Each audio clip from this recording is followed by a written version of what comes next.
So we have some great authors. It makes me kind of crazy just being here in the middle of them.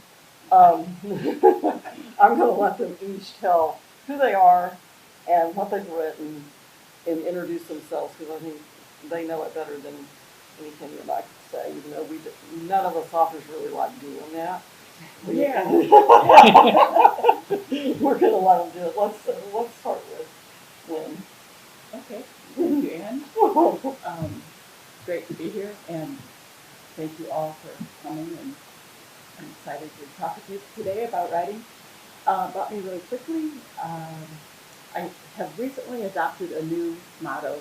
I don't know why I didn't think of this 20 years ago, because this is what I've been up to. But it's setting herstory straight since 2008. Because my books tend to always, they don't just tend to, they're always about some historical figure who is misunderstood. Generally, it's a woman. My books are always from a woman's point of view, because history just doesn't represent so many women well. Like this book is about a woman who was so important with the vaccine for polio, yet no one's ever heard of her. Even when they had, like in Warm Springs, they had all the polio rates, she's not there. Even among there are lesser people than her. Anyhow, and this is my 7th adult books. That makes it sound lazy, like adult text. But I used to be a children's writer, and so I did about 15 of those, and they're both fun. They're great to do. So that's me in a nutshell. Very good. Hello everyone, my name is Veena Rao, and I suspect I might be the reason why we are introducing ourselves. No, not at all. Okay, so I'm an immigrant from India, and I have lived in the Georgia, in the Atlanta area for 22 years now. And I write about other immigrants like me who made the southern United States their home. My first book, which is The Peripheral Lotus, came out in the fall of 2020, bang in the middle of the pandemic, when the world had shut down. But fortunately, it has resonated with readers. It's found its way into the hands of readers. It's won a few awards. I've been fortunate, and I'm working on my next book, which is also set in Georgia. My name is Jeffrey Dale Lofton, and I was born and grew up in Warm Springs, Georgia. Oh, yeah. We still need to talk. And I moved to Washington, D.C. several decades ago, and that's where I live now. And I spent a number of years as an actor, treading the boards or trotting the boards of D.C.'s theaters, and did some commercial and film work as well. I enjoy that very much. But today, I work at the Library of Congress. I'm a senior advisor at the Library of Congress. I went back to school in the library degree and a few other degrees. So that's where I am now. And I think of the library as sort of, surrounded by books and people who love books, and I think of that as a kind of paradise. So I love it. And I think that being there for the last, actually just marked 19 years there, and being among those people, I think has nurtured me. I've always been a secret closeted writer, and I never told anybody. So when I managed to write Red Clay Susan, they said, "You did what?" It was a surprise, but I think that being in that setting, I think that the people around us, the setting around us really does have such an impact on who we are and what we are able to do and accomplish, and I'm grateful for that. And so Red Clay Susie is a fictionalized memoir set in mostly Warm Springs, Georgia. I love it. And the protagonist, his name is Philbert, and he is, like me, he was born gay with a significant skeletal malformation of the chest, and in Warm Springs, Georgia. And he's just to tell you a little bit about him. It follows him from his 4th year through his 18th. But in those early years, he is fueled by tomato sandwiches and green milkshakes. And he is obsessed with cars, especially Matchbox cars. This is my very first one, my very favorite one. And so cars feature prominently in the book. And it's been a wonderful journey as well. And so one thing that I am so surprised and grateful for is that it was recently longlisted for the Center for Fiction First Novel Prize, and that's good. Yeah. So I guess putting my story out there was, I guess it's okay now. I'll be okay now. Because it's been accepted by my family and by the Center for Fiction. So that's a little bit about me. Okay. All right, so let's talk about, this is going to be about where we get our stories and how we give ourselves permission to write our stories, and what if our story comes from another culture, from, you know, and that happens, from something you don't totally at all know, because, you know, writers are supposed to write what they know, which is the biggest myth, that, in my personal opinion, you have to learn, but that's my opinion. So how about the first question is, let me put my glasses on. How do you decide a story will become a book? Who wants to answer first? Cullen, how about you? How do you know? So I'm a journalist by day. Can you all hear me? So I'm a journalist by day. I write news stories day in and day out. But for a story to become a book, I think it has to spark my passion first of all, because writing is a long drawn process. It takes years, and so I think it has to sustain my interest through the writing period. And secondly, I think um, you know. Although I write for myself, um, you know, it should be compelling enough for me as a reader as well. And I think, I like to believe that my work, it fills a gap in the literary landscape. For instance, I write about immigrants who have made Georgia their home, and I write from an immigrant's perspective, and so I think there are very few books that talk about this particular niche. So I like to believe that that's something, and I'm also drawn to socially, relevant, like topics that have social justice angle. Um, I think, yeah, that's what it is. Primarily it has to spark my passion, and it has to keep me interested through the whole process, and it has to have a social justice angle, and I believe that it has to fill a certain gap in the literary landscape. Very good. Well, I didn't know I was writing a book when I started to write Ray Susie. I started writing it soon after I left home to attend LaGrange College, which is in LaGrange, Georgia. And the best part of LaGrange, Georgia, at that point in my life is that it was not where I grew up. It was only about 30 miles down the road, but it was the first time I was away from my family and among other people from different parts of the world, and it was a revelation. And so I said I didn't know I was writing a novel. So I found myself really in crisis. Being away from my family had the effect of years of humiliation and frustration and anger and fear, all of the things I experienced, given that I was, very different from everyone else in my conservative family and community. I had pushed all that down. And I can remember as early as 4 or 5 years old, back when we were called young'uns in Georgia, being the subject of, both bullied and body shamed by members of even my own extended family. And so white hot memories of my perfectly imperfect family, as I come to think of them, and childhood friends, it all just came out of me. I was in trouble. I was in crisis. And I started journaling. It was a natural instinct. I didn't know.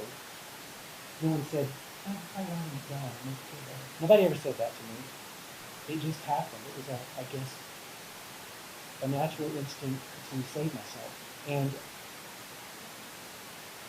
it was, I've come to think of it as, some of you might have heard me say,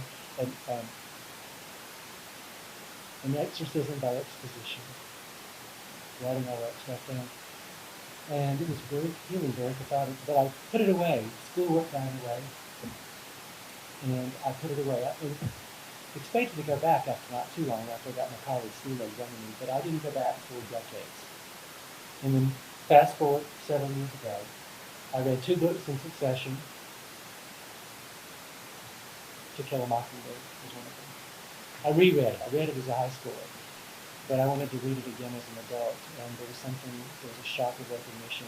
Scott gets that outside of it. I think you read it at school, Yeah.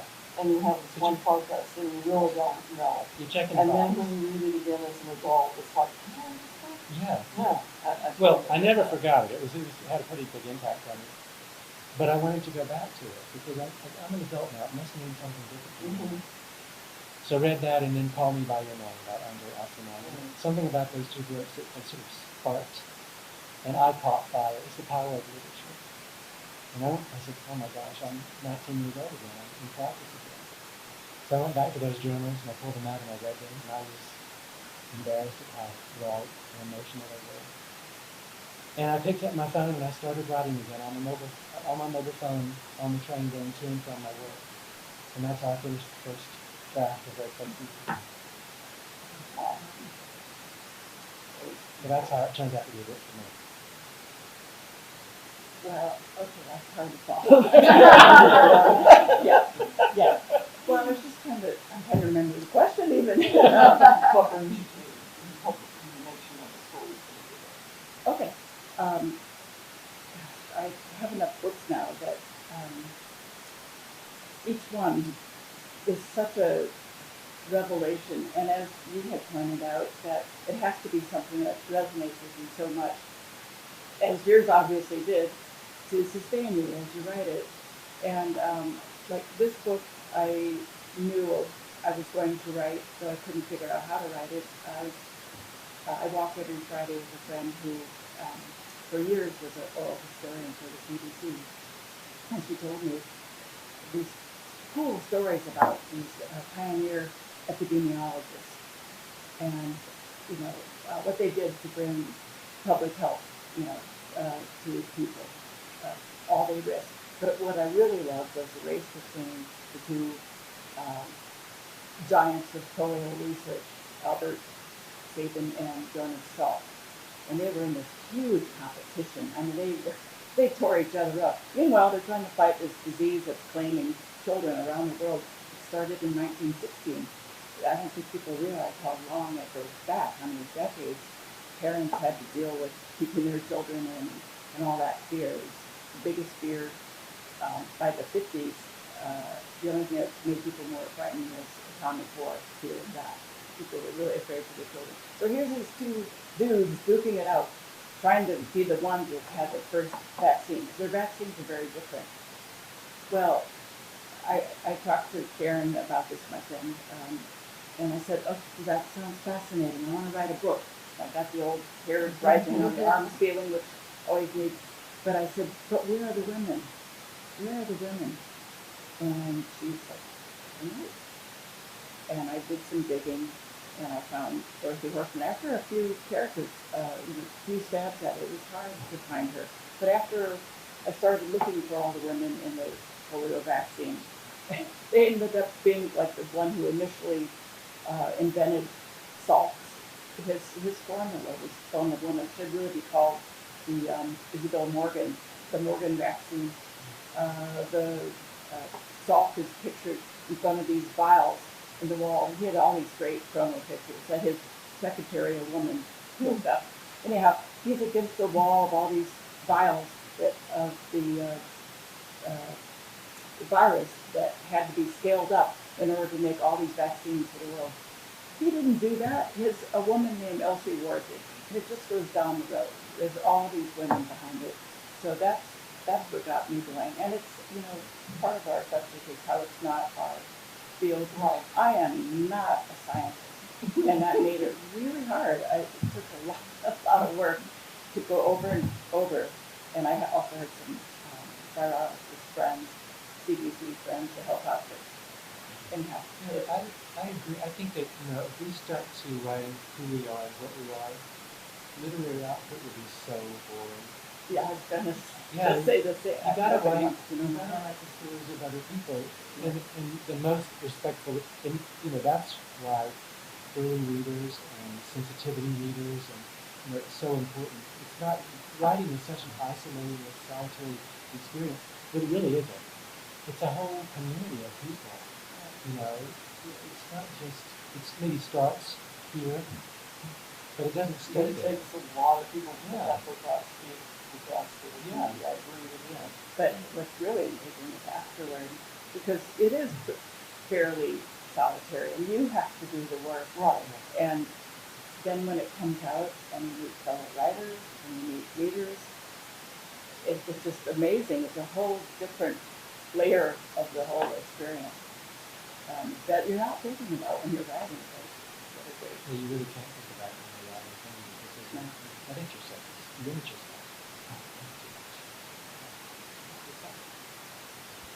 All right.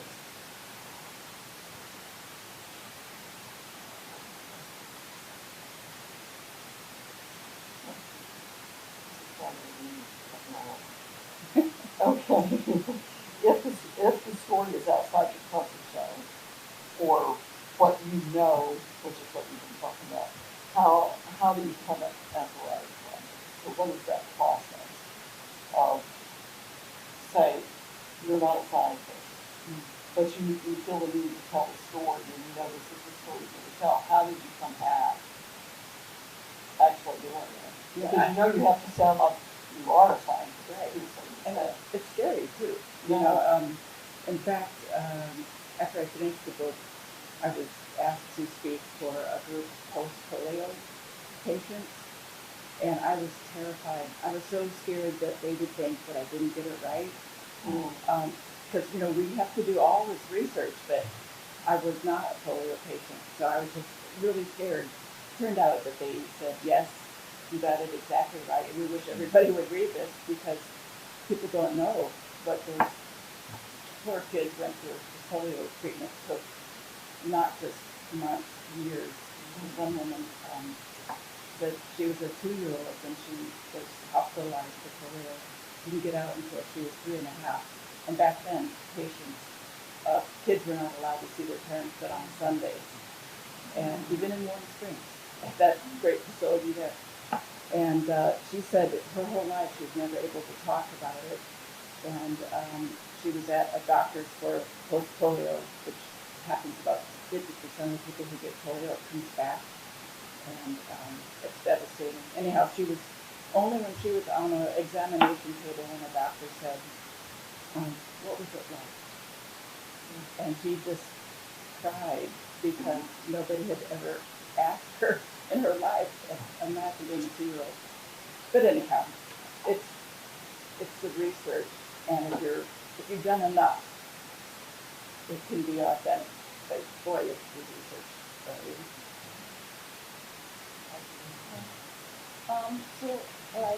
Lynn, as Lynn said, you have to come armed with research. So my first book is about somebody like me, an immigrant from India who's sort of trapped in an abusive marriage. And that's one of the primary themes of the book, domestic abuse. So she's trapped in an abusive marriage. She's financially and legally dependent on her husband. She does not know a soul here, and she does not know where to turn for help. And she also comes from a very patriarchal family that wants her to make peace with her circumstances, keep her husband happy. I come from a patriarchal family myself, so it was very important for me to write about such a woman. And I think that is well within my comfort zone. Writing this book was well within my comfort zone because it's something that it was my lived experience. There are autobiographical elements in the book. But my next book, which is a work in progress, is set in rural Georgia. It has a protagonist who is nothing like me. And because it's set in rural Georgia, which is not my lived experience, I've had to do a lot of research, learn to immerse myself in the culture there. I've also been reading books set in the region, watching YouTube videos. I know people who are from there, and so I spend a lot of time, and I worry about getting the lifestyles, the dialect right, the lifestyles right. I worry about it. So, but hopefully with research, I will be able to get it right. And once I'm through with the draft, of course, I'm going to employ I'm going to have somebody from the region read it, and get it read for sensitivity. See if I've got everything right. I think it's important to be respectful of the culture you're writing about, even if it's not within your comfort zone. Fingers crossed, hopefully it will resonate with readers. Well, I just laid my heart open there, and I actually was writing without thinking of anybody ever reading it. I was writing for myself. I was continuing that sort of journaling experience. And journals are only for yourself unless somebody steals it and reads it, But I think that process was necessary. As I mentioned, it's an exorcism by exposition. It was so healing. But it was so crucial. It was eating me up, and it had sort of a low grade. So when I was a teenager, it was consuming me. I was in a really bad space. I was in crisis.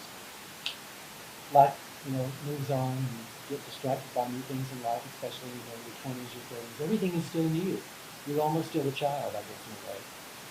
But as I approached my 30s, 40s, and 50s, I and read these books, and I read a lot, but these two books are something about them that came together and took me back there. And I realized that I had this sort of low-grade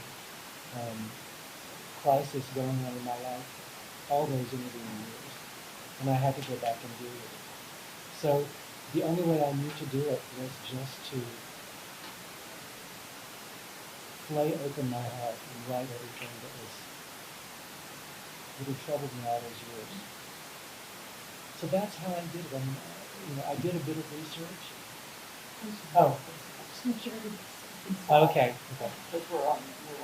I see. So I did do a bit of research, and it was my life, but I wrote about a bit during the time when I was a child, and I wanted to understand and really respect the political and socioeconomic dynamics of the time. And how much did a Matchbox car cost? I don't know. Just very simple research was important too. But I wanted to get the world right, and that child was growing up in, that the family was growing up in, because that had a huge impact on the way they behaved and the way that they treated each other. So for me, it was really about just bearing my soul. That's how I did it. I wouldn't have known how to do it. Which is hard. It was hard, but also healing. Yeah. It's the best thing that I've ever done for myself, and I hope for others. I hope that it does help others. Yes. Oh, so the red clay is, of course, of the region. Red clay is, and I have some red clay, but I didn't put it out. So that is a sense of place. And Susie, you have to read it. Very clever. You find out not too far into the book, but you have to read it. I'm not going to tell you. And if you have questions, please, I'd like it to be a conversation. So, yeah, for sure. Okay. Next question. Is there a story you wouldn't tell? And if so, why? Or a character you won't write or don't feel comfortable, especially point of view character? I actually, when I wrote, not the journaling part of it years ago, but when I started to actually write, when I realized I was writing a novel, I developed these, what I think of as guardrails to direct what I was putting on paper or on screen. And so there are three of them. And I try to live by them because, telling your own story, or writing anything, usually autobiographical as well, but writing anyone's story is it's really telling your truth. There's an element of yourself in it too, as you certainly have. And but to tell your truth means that you might involve other people and do parts of their stories. And these guardrails that I lived by while writing one was to live by the fictionalized memoirist's Hippocratic oath, or Hippocratic-ish oath, which is to do no harm. And so, I was going to be writing about people in my life, versions of them. Maybe a character would be an amalgamation of several people.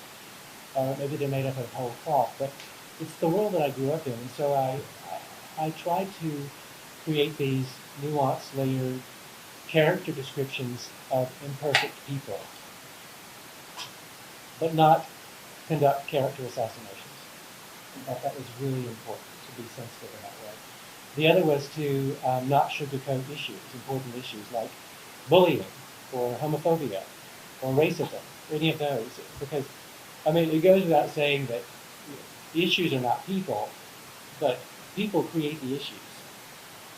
And I felt a responsibility to address those head on with just unapologetic blunt force. And then the third was to write from the heart. Because if you don't do that, you're doing a disservice to your own story. And I think that writing from the heart is the best way to get and to keep readers' interest. It can, and there's a fine line to walk, though, because you don't want to do it in a way that is, you want to avoid cloying sentimentality. And writing from the heart is different from that. So those are the three things that guided me as I wrote, and it kept me from telling someone else's truth and someone else's story and sticking to my own.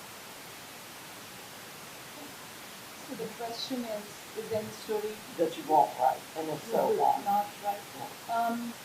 I guess I wouldn't write a story that I'm not qualified to write. I think it's important for the publishing industry and for readers to encourage own voice stories, stories written by people from their own, from a specific region or culture.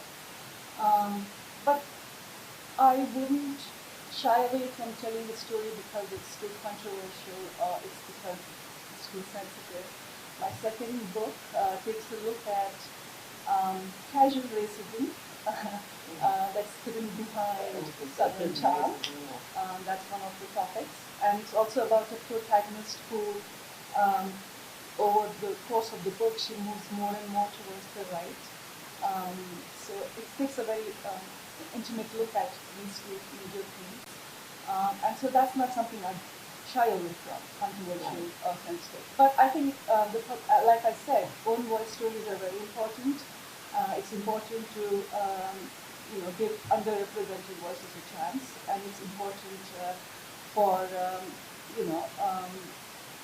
that's one way for us to learn about other cultures, diverse cultures, that's something I wouldn't want to. Although in my second book, I'm writing, and this book as well, in Purple Lotus, there are secondary characters who are Georgia natives, and that's not my culture. But then, they're all based on my friends, people I know intimately, who I've known for years and years, and they are like family to me. And so I know for a fact that I got it all right. I've also had them read it, of course, but I know I've got it down really well. But I cannot say the same thing with my second book, and that's why, all this extensive research, that's what's going to help me. I love this question. I was asked something similar by Writer's Digest about this topic, and I wrote an article about it. This book almost didn't happen because there were two things in it that I just couldn't write about. And I wanted to tell the true story. I wanted to tell the whole story about about polio, really, about what it was like and the vaccine and the culture at the time, from the 40s through the 60s. But what stopped me was, first of all, animal research. I'm a huge animal lover. And I bumped up against the fact that many monkeys, many animals, but monkeys and chimps were used for the polio research. And that, I just thought, you know what, it's not honest to me to write a book and ignore that. So I almost thought, as much as I love Dorothy Horseman, the person who really deserves to be heard, I thought, nope. And then there's another thing that was almost a nail in the coffin, and that was that I tried to, with this book, show all the different contributors. Because it's not just these scientists, it was the parents who gave money, it was the wives of the scientists, it was children who gave their dimes, whatever. It was actually the whole community wide. And so I represented a lot of these in the story. But I was really bothered when I looked at people who contributed to the research and all, and I couldn't find any African Americans. And I thought, well, wait, I know polio affected black children as much as it affected all children, it doesn't care. And I thought, this can't be right. How could they not have had a chance to contribute? And I found out, oh yes, the only job available through universities was as animal handler. And that really made me mad, and I just thought, I don't know if I want to write this book. But I got to thinking, what if I leaned into that? What if the animal handler, who was black, knew this was his only way of contributing? And he loves animals, and to have them, used for research, his way of contributing would be to make it the best experience possible for the animals. And and this would be his way of giving, and it would be a way of recognizing animals. Well, I did that, and so that was really one of my favorite chapters in the book about that. And later I was at a book club, and a woman came up to me who did research at Emory for the AIDS vaccine. And she said, you know what, the character's name is Eugene Olson. She goes, I worked with Eugene. She was, as I mentioned, a virologist. And she said, we had a Eugene, and he made all the difference. So that's really fun after you've written, and then you find out in real life, it really happened, Do you think that those real people who made decisions to use animals in the research area, does it make them more real in some way? How does it make them more real? How does it make them more well-rounded to know that they're not completely laudable? For finding the vaccine, there was a dark side to it as well. How do I think the scientists feel about it? No, how you as a doing the research as a still, writer. I am still as a writer and as me totally conflicted by it. Because I still love animals and it hurts, but I also know that it's necessary. And I don't know how to make that all fit. And I don't know about you all, but that's kind of how I operate.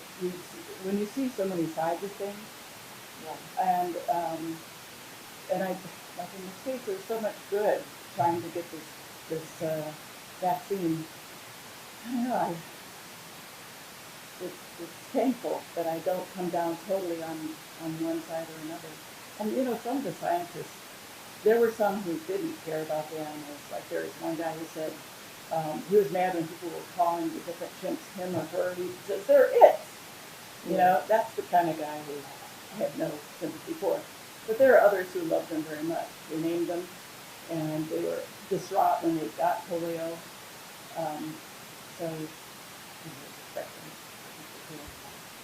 Were you thinking about that with your book? How you that?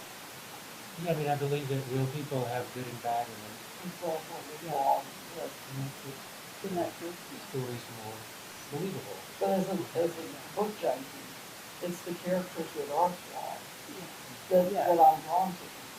Because I can see myself, I mean, because we all have issues, Yeah, that's you true. know. So when I will be drawn to that flawed character, and it's hard to make that, like you said, with Kentucky, you know, with the character, they did this good, and I have characters like that, that did this good, that did this really horrible thing.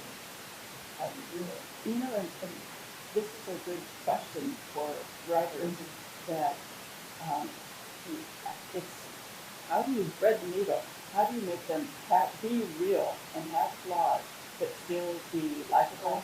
Because readers don't. You know, you can't attach to somebody if they're too flawed. It's tricky. You know, trying to. I don't know what the rule of thumb is. How you resolve that? But I know as you're writing, you know, you can kind of feel it. But you hope that you make them likable enough. And there are plenty of people in popular culture who are totally unlikable, but very popular. So, I don't know. That's a hard example. But I think there's an example. Observation is maybe one way to find the key. Let's go kind of to the technical side. What is your voice, and how do you find it? Yep. And that was one of the biggest stresses I had before my books were accepted. Was where do I find this voice? Everybody keeps trying to tell me find a voice. How do you find your voice? I think voice is. Go ahead. Because this is the hardest question. Well, I think voice is the total sum of all your lived experiences and all the choices you've made in life and your perspective on things, all the books you've read. Did I mention that? And how your worldview of things. And I think you find your voice by reading a lot, first of all, writing a lot. I think you evolve as a writer as you write. Um, and just being consistent with your style. Because ultimately voice, I think it comes down to style, the way the words flow, the structure and your own thoughts that come out in the book. I think it delves deep into your own truths. And that's, if somebody reads a passage from, say, Flannery O'Connor's book, it's Flannery O'Connor. Right. So I think that happens with practice and as you evolve as a writer, and of course you write with depth. You bare your soul, like Jeffrey said. You bare your soul, and that's how it comes out. You know, though, and you're right, so right about all that.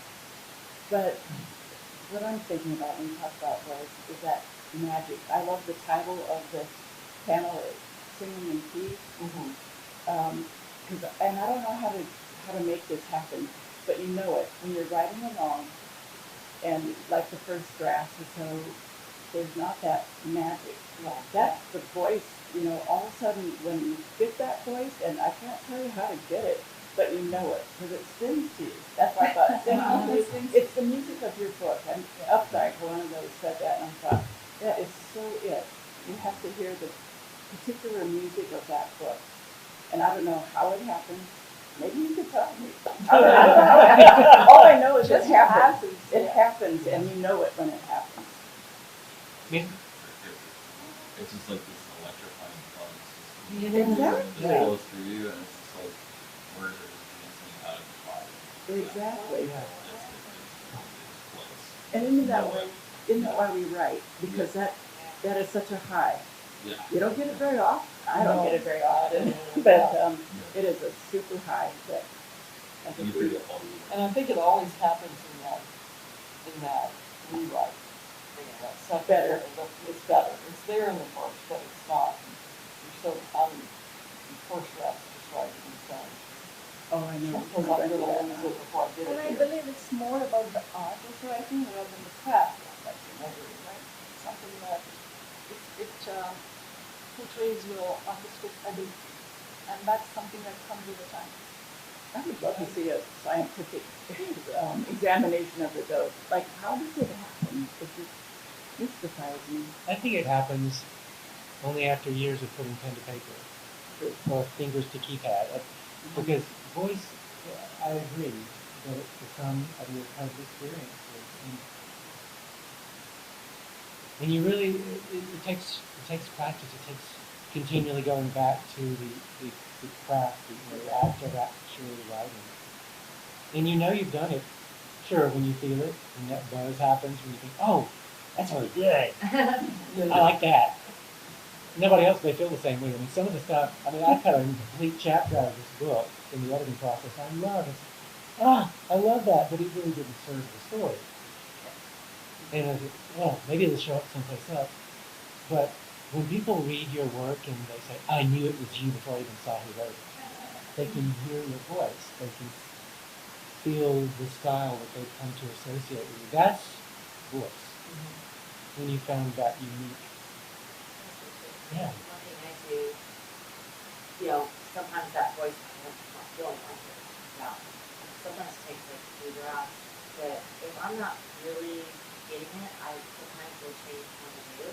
So like I've had proposals, like, okay, this is what I'm going to just go from first and third and see how that comes out. And so when I was writing my book, I like doing the different points of view, different narrators, and sometimes the story doesn't belong to the character that you think it belongs to. And so if you take what you thought was a secondary character and insert that character, you might be able to work out together. So that's neat, but it's going to be a hassle. I love that. You're totally right. That happened with this book. Dorothy Horseman was a secondary character.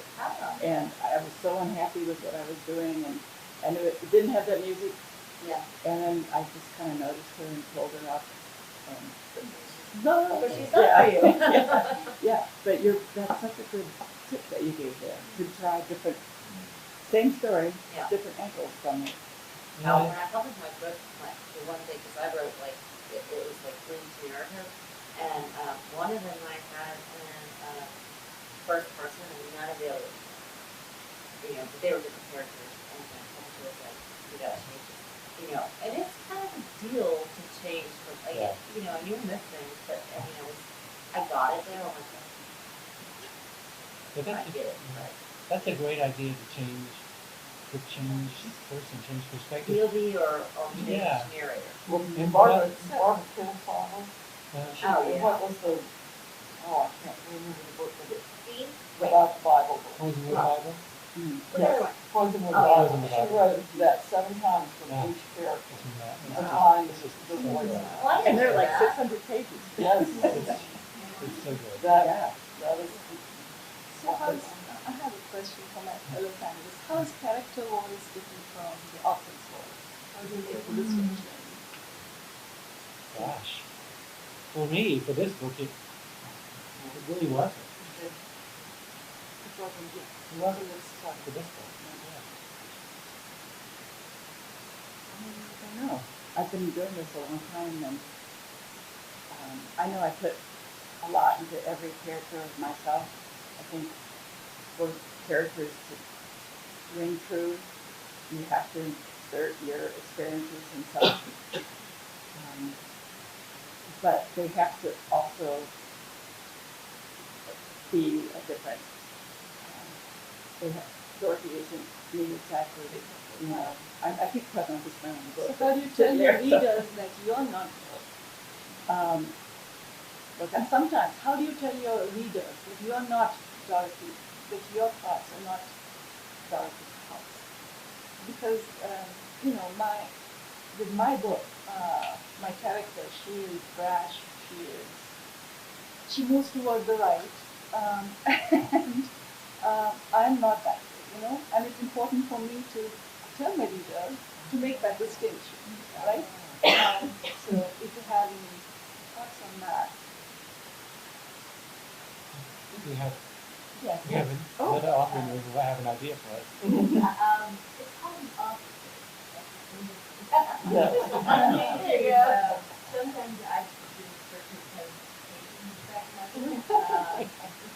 I'm a firm believer to be authentic to the character. You know the character's name before that you can, there's a fine line concerning your own, I write a story. My mind beliefs are not the that was you're honoring the character that's the truth. But at the same time, many people you function differently today, but often their own life. Anything that you find controversial, there are points in some stories that people will omit because of controversy. Yeah. But not always the characters should be considered. That's a big Also, I've seen a lot of contemporary writers put in trigger warnings, which is not the same thing as getting off topic of the question, but it really is important because people writing today, it may be something that will affect people in a particular way. It's not like, this is not my point of view, but this might really have an impact on you if you're not aware of what you're about to go into. So it's a responsibility of the writer really to say, this might mean this to you. In addition to, I don't really believe this in my own heart, but it's historical fiction. It's part of the world that was in the past. It's really all the responsibility.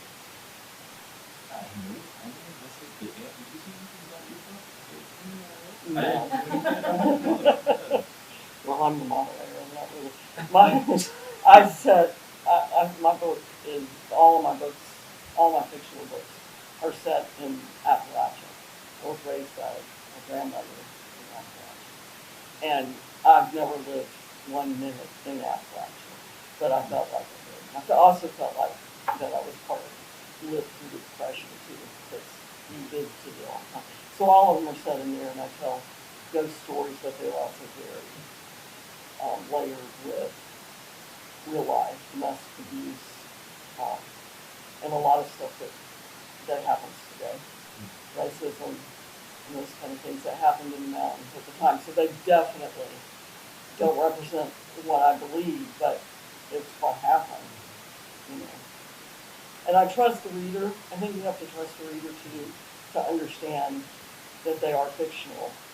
And was I exposed to racist people? Yeah. I mean, I came home and lived in the 60s, and after living in Germany, lived in the 60s in Marietta, Georgia. So, yeah, I knew a lot about, racism and just a whole different world. It was a whole different world. And I think a lot of times, I was always going to be a writer. I've been telling stories since before I could write and get in trouble for telling stories. But, I think it formed who I was going to be by coming back and witnessing what my family was all about. And what they were. I'm trying to be nice. I understand. But so if you like a ghost story with some social justice in it, that's my book. This one is a collection of short stories that are linked together and they're haunted. It's a haunted short story. For many reasons, not just this. All right, let's do one more question as we get, and I'm going to combine the question. What is your favorite character in literature, and what are you working on now? Really, so that's what you. My favorite character is Scout Finch from To Kill a Mockingbird. She is another outsider child of the South, and I'm working. I see Red Clay Susie as the foundation to a 3-book story arc, and so I'm working on the sequel to that, and it delves more into this idea of young people in crisis, and And that's why actually part of the proceeds, grant proceeds go to support the Trevor Project and the Born This Way Foundation Oh, wow. for the really important work that they do. That's really I did write it for others who are investors. Good. So my favorite character goes way back to when I was a child, and that is Ferdinand. The story of Ferdinand. That is the most true story. It's so short, but it's got all the truths in there, and I just love how Ferdinand and his mother. He stayed true to himself, even when he could have had glory, fame, glory, and also, and even when he was stabbed by the picadores and all that. Anyhow, remember he was a bull in so, and that was, I was a child, but he's still my lodestone, old Ferdinand the Bull. And my book that I'm working on now is about Marilyn Monroe, from who I've been fascinated with since I was a kid, thinking, who is she? I was a little kid when she was on TV and stuff like that, and I remember thinking, are these girls all supposed to be like her? I wondered, because the little boys in the neighborhood were going so crazy, and I was like, are we supposed to be like her? And I liked her. I didn't find her repulsive like, like my mother did, for example. And I thought, I always wanted to know her, but I found a way into her by, I found her, she only had one woman photographer. Of all the many, many photographers who made Marilyn Monroe, though she's a creation of magazines and still photography, which has gone away. Anyhow, there's one woman, her name's Eve Arnold. She was a documentarian as well. You don't ever hear of her either, but she made Marilyn in a certain way. She was the only person who didn't have the male gaze on her. I sound like such a, raging male hater. I'm not. No, you're just But trying to do voice. I just think it's valid to have a woman's point of view. And so, Marilyn Monroe from a woman's point of view. I think my favorite, I don't have one favorite character, but my favorite characters are fairy tales that brought me so much joy every time. The Grimm brothers and the other Anderson. Is that it? Yeah. So they are my favorite characters, and also there are a couple of characters from the book A Thousand Splendid Suns by Cullen. It's about these two wonderful women who are resilient, they're strong, they have hopes and dreams, and I think when I read this book, it inspired me to write. It made me sit in front of a blank page and start writing my debut novel. So yeah, they are my favorite characters, and their names are Mariam and Leila. And the book I'm working on, it's I have a working title. It's called My Huckleberry Friend. Great. Yeah, and it's set in North Georgia. And it's about, once again, an immigrant from India who finds herself there. And the two primary themes of the book are fighting racism and growing chasm between the left and the right in the world, not just in the United States, but across the world. Yes, for sure. Very good. All right. Well, it's definitely. Oh, Jeffrey. I did. Yeah, okay, I thought so. Sequel. I mean, I was gonna ask. I like villains a lot. So like Connor Misfit is. I love that character. Do you guys have any favorite villains? I just sorry, I'm making time to go over, but like. I thought you'd go home and, oh, yeah. That's okay. I'll ask you tomorrow. Forget it. So Yeah. That's a good one. Yeah, that's True, ask tomorrow. I will think on that one. Unless you know of one. I can't think of what that's like. What's your What are you favorite working book? on now? Or what am I working on now? I'm going to tell you my favorite villain. The bad guy in your first book. Hobbs. Pritchett. Yes, Hobbs Pritchett. I'm not kidding. He is like all bad. Yes, you did such a good job on him. Oh my gosh, great villain. Yeah. I'm working on a nonfiction book. It's about Lucille Seward Frank. She was Frank's wife. She was going to be a historical novel, and when I started really doing the research, I realized no one knew about her or the other women connected to the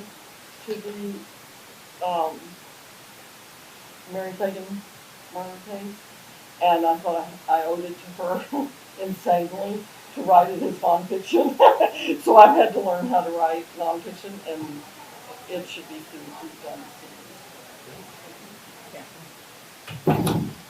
So that's it.